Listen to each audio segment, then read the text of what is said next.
Angus Young, how you doing? Good, Becko. The Offspring. How's it going, Becko? Dave Grohl, how you going, mate? Good, man. Pete, it's been a long time coming. Oh, Becko, hasn't it indeed? We go inside the dressing room, speak to the biggest names in music, Keith Richards of the Rolling Stones. and crack open their esky. That's exactly how I imagine you, by the way, sitting opposite me with a vodka and orange. You're a discerning chap. This is The Rider. Hey, this is Becko. Welcome back to The Rider, and it is the end of Season 1, 23 episodes, going one-on-one with some of the greatest people in the music industry and the stories behind them, and also finding out what is in their rider and that esky they keep backstage. Anyone from Andrew Farriss to Ben Lee to Brandon Boyd from Incubus, and even Taylor Hanson as well. Let's take a look back at the last 23 episodes of The Rider. This is The Rider. Andrew Farriss from INXS. Yeah, no, it's not easy. But then again, you know what, Becko? I don't think anything that's really worthwhile in life is very, very easy. Ben Lee. And I ended up taking mushrooms with her family. Tim Rogers from UMI. Forget all that big nose shit. Pete Townsend up close is so handsome. He's just got this beautiful way of presenting himself. Mark Gable from the Choirboys. And then Angry reached over and grabbed my testicles and started massaging them. Andrew Stockdale from Wolfmother. Man, for me, it was like heaven on earth for an Aussie kid over in LA recording on a pro studio like that. I'd moved from a dump. Fifa Riccobono from Albert's Music. Malcolm, he would stand there and he would admire Angus, how much he put into a show. The legendary Michael Chugg. And we were carrying about 4 row cases of wine. I think I drank the last bottle of Dom in about 2001. Rob Hirst from Midnight Oil. We miss Bones terribly as a person, as a musician. In many ways, this album dedicated to Bonesy, it's the last album he played on. Brandon Boyd from Incubus. There were a handful of things that she showed me where I was like, damn it, this is like frustratingly good. Like, I wish I had made this, you know, that's like every musician. And Brandon Boyd was certainly very much a highlight for the last 23 episodes of The Rider.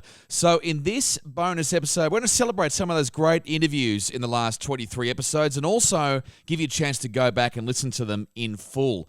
On Spotify, you'll also get an exclusive with music version of the podcast as well. So make sure you go over, subscribe on Spotify, and you'll get the music to go with the podcast. But first up, Andrew Farriss from INXS, who has undergone a change over the last few years. He has embraced the sound of country music.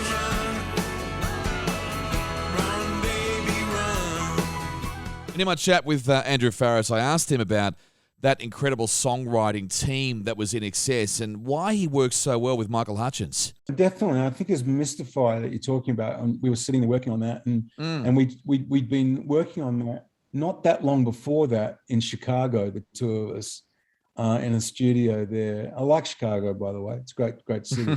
Yeah. And it was a really good experience. One of the things that was very interesting about my songwriting relationship with Michael was the two of us must have written over 300 songs. And some of them became very famous. Some of them, you know, a bit obscure or whatever. There's a couple that possibly never been released. But what I will say is that we were very kind of different people. You know, we worked differently, how we both contributed to songwriting. And I think that was the secret of our success. You know, we both came at it from quite different angles a lot of the time.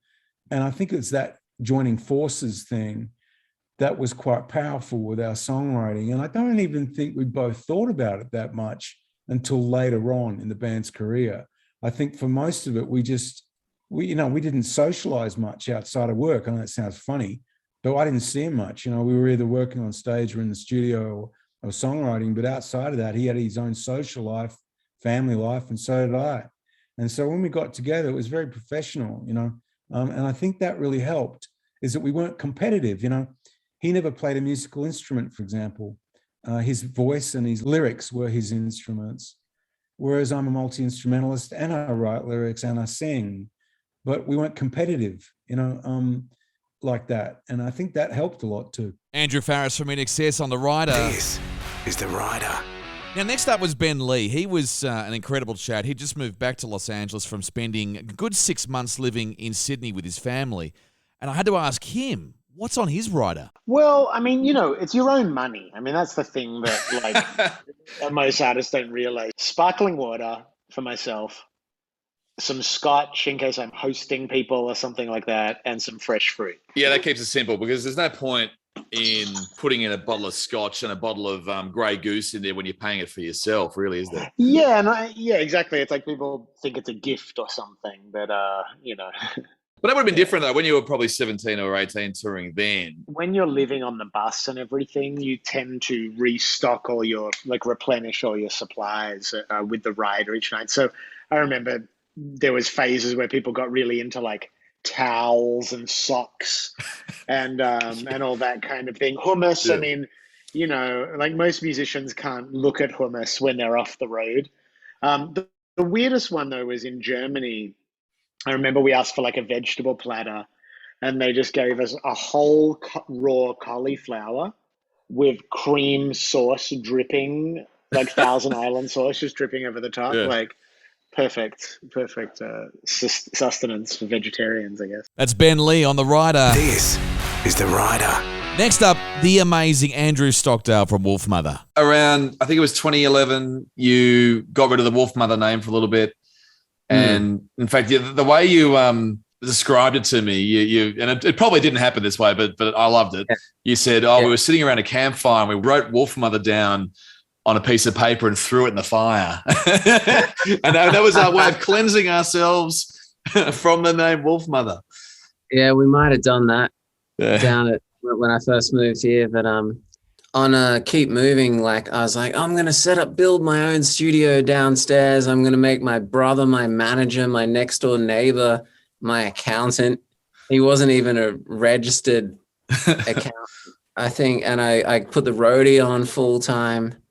I put the band up in accommodation. Everyone was on a retainer. I literally, what else? I had everything. I just spent the whole lot that I remember just seeing the Wolfmother account just go from looking amazing to next to nothing. And I was we did a tour and got everything back on track, and Universal were I don't know if I should go into the inner workings of the whole thing, but they were trying, I don't know. I won't go into it. It's all right. For legal reasons. Let's just say this. I managed to get off the deal and I got, and I just made it a solo thing and I just upload. Actually, I didn't even upload it. It took me 8 years to upload it. I left it on my laptop. And I recently, sold that house 2 years ago. I just want to be done with that phase of my life. It was just such, but you learn, there's no handbook for this stuff, and I mean, now everything's on YouTube and there's all this advice on everything on Instagram, but back then, what it was like, 2008 or 9, no information's available on anything. And just the fact that we were an internationally successful band was an anomaly to everyone in Australia at the time. It's just what is this guy doing? This is just, how did he pull this off? It was just, people were baffled by the whole Wolfmother thing. Do you remember the vibe back then? But now everything's all we've got this, we've got these contacts and this, people know, no one knew about Coachella or, Isle of Wight or Donington or no one knew. Andrew Stockdale on the rider. This is the rider. Now, the next chap was Michael Chugg, the legend of the Australian music industry, and he has got a million stories, so much so we had to actually split it into 2 different podcasts over 2 weeks, which you can catch up with right now on all platforms, including Apple, Google, and Spotify. Now, this is Michael Chugg talking about the very first Fleetwood Mac tour where they came over to Australia. It would have been the Rumours tour, and it was just proper decadence. We walk up on the stage and there's 2 little tents either side of the stage. And in the tents is a card table, and on the card table, one bottle top on top of another one. And he shows me what's in the bottle top, which I'll leave to your imagination. And I said, you fucking arsehole, this Heineken cost me $5 a fucking bottle. We could have bought a gross of fucking bottle tops for fucking $2. I just love how they had to have it in a certain bottle top. We won't get too deep into that. No. I don't know whether the statute, I suppose the statute's in limitation gone away. The other thing about it was they wanted a medieval tent backstage. And in that tent was a 30-foot long medieval table with king and queen chairs at each end. And, on the table were whole roast pigs, whole roast lambs, platters of salmon, smoked salmon, just a banquet, incredible banquet. And there were bottles of Dom Perignon and bottles of Pimm's, which I'd never heard of, with an English drink, and just the best French whites and reds and everything in there. It cost a fortune to do that. And, they never went in there. All 3 fucking shows, they never went in there. So one of the roadies, a lighting guy called Peter Rooney, and I got some of the Jan's lighting cases and got them converted into bottle racks. And at the end of the shows, we'd take all the Dom Perignon and all the French wines, and we were carrying about 4 row cases of wine. I think I drank the last bottle of Dom in about 2001. There's Michael Chugg. This is The Rider.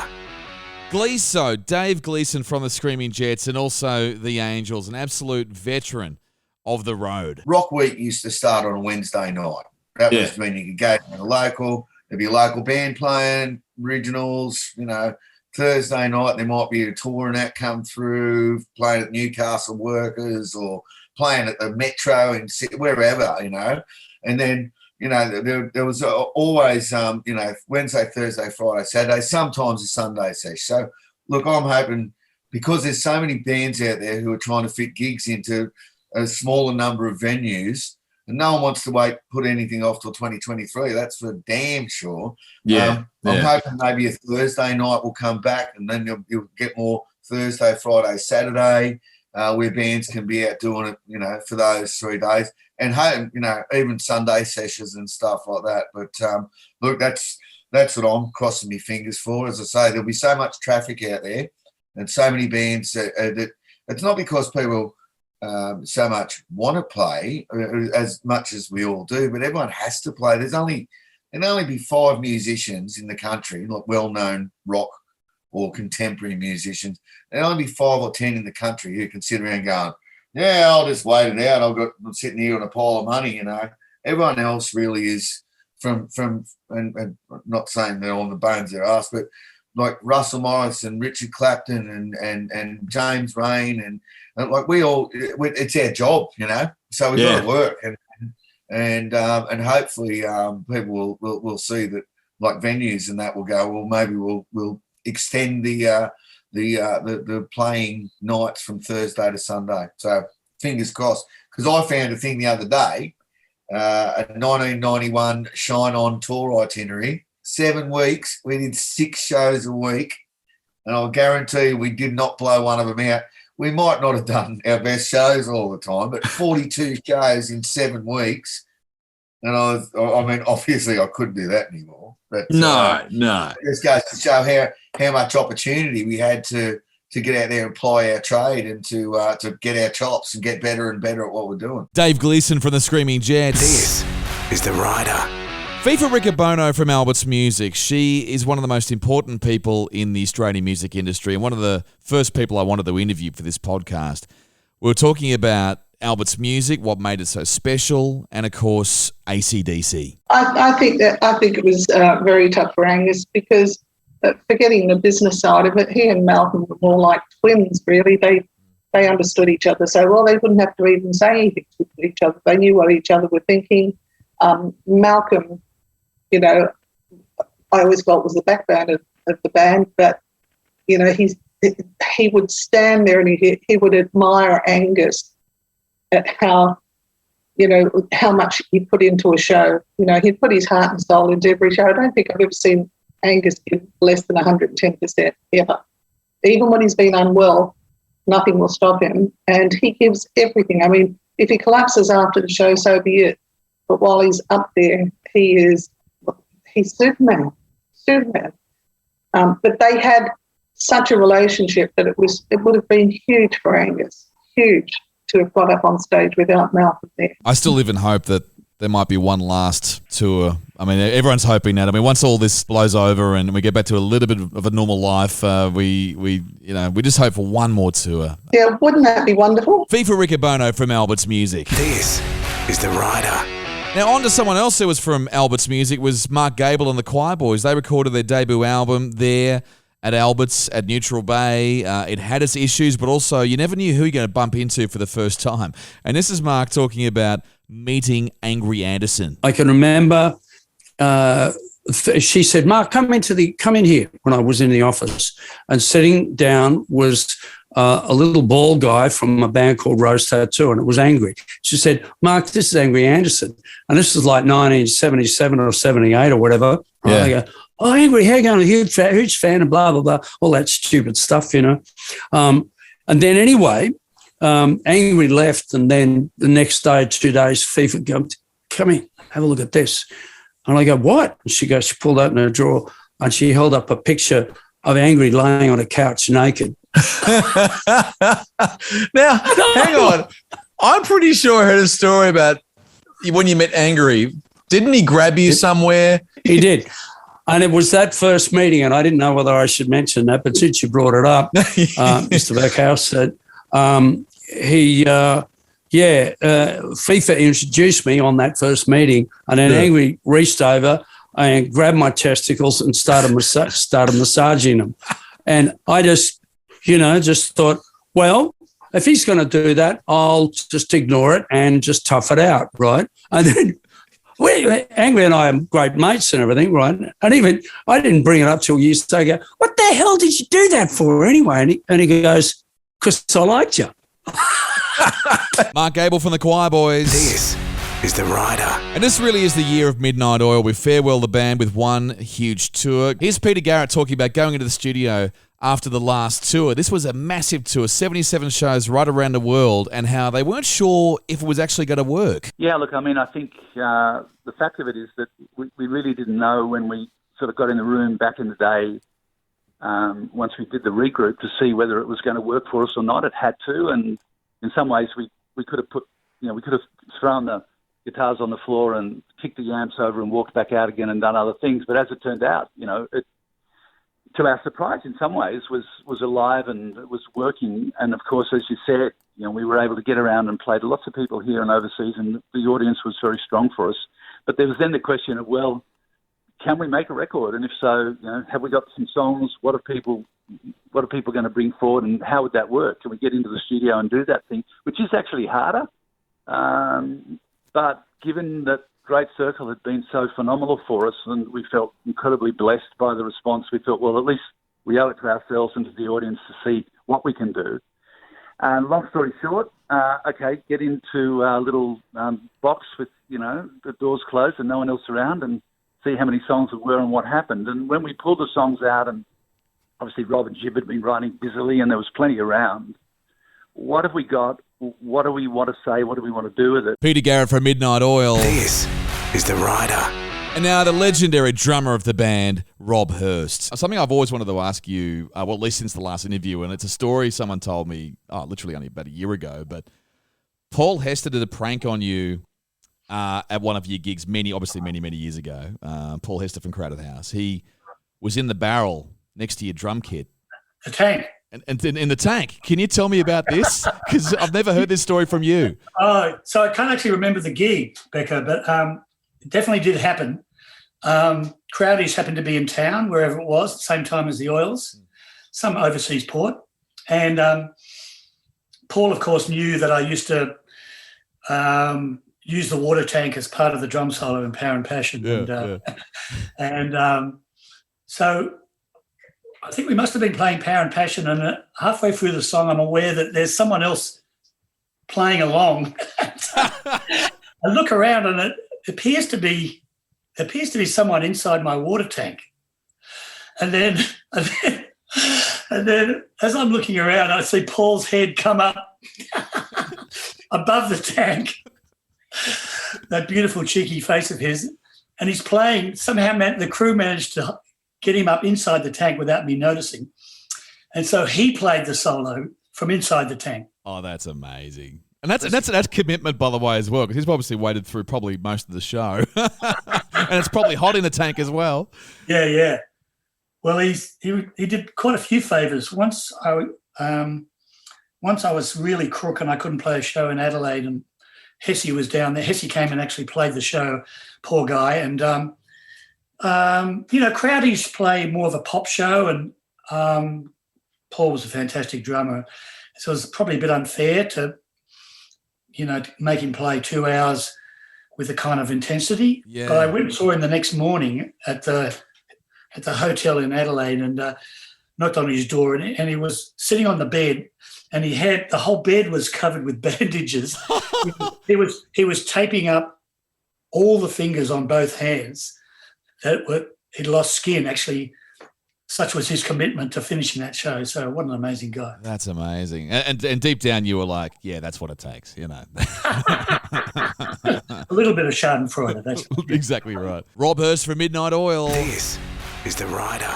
And now Tim Rogers, the lead man of UMI. He's playing for the Hard-Ons at the moment as well. He's going through a new beginning and he's really excited, but I did have to ask him about why he looks back on the 90s with a lot of negativity. I think that no one wants to be told the best that they've done is behind them.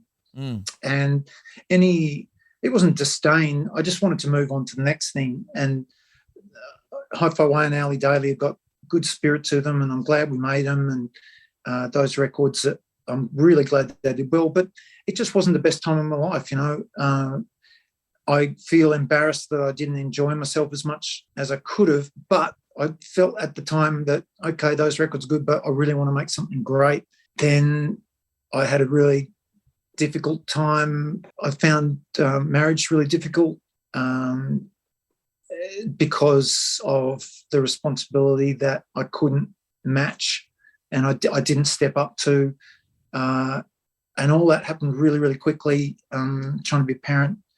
And trying to hold a family together. And so that happened right at the end of the 90s. But during that decade, there were really great times. I made some really great friends, but it wasn't time to really just enjoy it because I was just quite serious. I'd just gotten over what I felt was I felt I got over a mental illness, and I was so keen to hold on to that I just didn't want to blow it. And I was off medication, and the band were doing well, and I just felt the dedication to the band that I was just a bit serious. And so I look back on that time personally as me being a bit of a curmudgeon. There's some really great music that came out of it. And more than anything, the touring circuit was insane. You could play 7 nights a week easy. Tim Rogers from UMI. This is The Rider. And now Brandon Boyd from Incubus. And listening to it, you can. I know he had a bit of work with Sigur Rós, and I could hear it was almost like he crossed Incubus with Sigur Rós a little bit, and a bit of Universe particularly, and a bit of futuristic James Bond kind of gear, and I was like, I can hear that. Those are lovely compliments, by the way, for me, because Sigur Rós is incredible, and obviously John worked with them in the past, but then the Bond vibes, especially like in the some of the musical orchestrations and some of the arrangements were coming through for me, but I didn't want to say anything about it, but it's been a consistent feedback. People are like, I'm catching some Bond vibes on this. I have this weird, I have a couple of musical dreams left in me, and I won't give up on. And one of them is to write a Bond theme that's used in the beginning credits of the film. That to me is I could quit after that. That is the musician's benchmark. Even if you get considered for one, and you're in the mix, often you're left with an incredible song, even if you didn't quite make the cut. But that would be as indicated by the Radiohead track that the last Bond film didn't use, but the track is incredible. It doesn't sound to me like a Bond song, but it's an amazing song. And I'm glad that we got it, regardless of where it ended up. Brandon Boyd from Incubus. This is The Rider.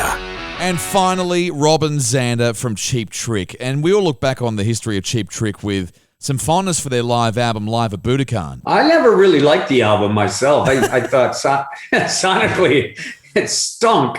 And the cover sucked too. And, but you got to remember, we were completely broke then. We had borrowed as much money as we possibly could and spent it all making these records. This was our fourth attempt at putting out an album, and we'd already spent all our dough. So I think we spent the last $10,000 we had on going over there and making that record. And I couldn't tell you why it was popular. I can't to this day understand it, but I think the music was good. The songs were good. And audience response, I think, might have had something to do with people going, oh, this must be great. Everybody's screaming, or whatever. But I don't know. I can't answer that question. But all I know is that it took a while for it to catch on. It was popular in Japan, and it went to Europe and England as Kamikaze Yellow Vinyl, right. Which is a little odd. Yeah, that's a bit weird. Yeah, a little bit weird. But then it went to Canada, and in Canada, it was double platinum before it was even released in the States. So, it took a while for it to catch on, but once it did, it sold millions of records. So, yeah, well, that's the thing. It was like a year later in the States when they finally gave in and went, okay, we'll put it out. And exactly. Isn't it incredible that record companies, just well, I think they're all looking for a hit. Their bottom line is cash, and they want to make cash. Yeah. And if they don't hear it, which obviously they didn't hear it in the States off that record, then they're going to not release it. Yeah. And we proved them wrong. We shoved it right down their throats, so to speak. So that is series 1 of The Rider. Of course, you can go back and listen to all those episodes in full. If you go to Spotify, you'll even get a version of this podcast with the music. We'll see you back in a few weeks. This is The Rider with Becko.